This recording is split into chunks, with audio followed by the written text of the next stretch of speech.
Okay, here we have the Pierlite emergency lighting conversion kit for 5 watt. Inside the box, you'll get a detailed installation and instruction manual, an emergency lighting test switch, an LED indicator, and the conversion kit itself. So this is an emergency lighting, emergency gear plus battery all in one. Now the installation is really simple for a luminaire of this type. Here we have our eco panel and the driver that goes along with it. To install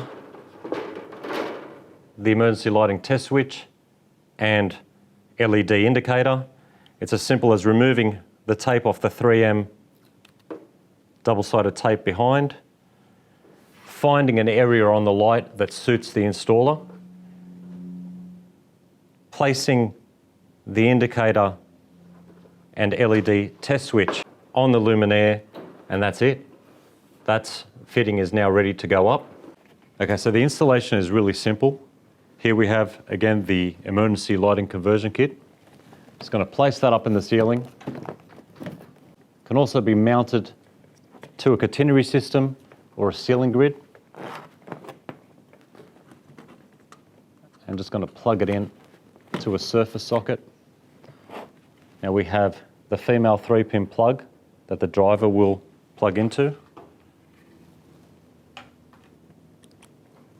You can place that up into the ceiling as well.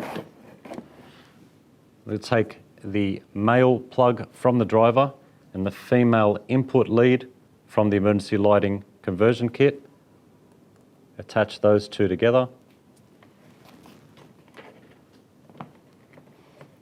And all you should have hanging out after that is the input cable to your luminaire and your ribbon cable for your emergency lighting test switch and illuminator. And the installation is per usual for a T-bar troffer. It's going to place it in situ, plug in our ribbon cable for the illuminator and test switch, and plug the luminaire into the conversion kit. And it's as simple as that. As you can see, where this indicator and test switch is situated, it's not covered by the T-bar, but that should be checked prior to actually installing that test switch on, just to make sure that you're situating it in the right position. And now we're able to test the luminaire to make sure that it's working properly and effectively.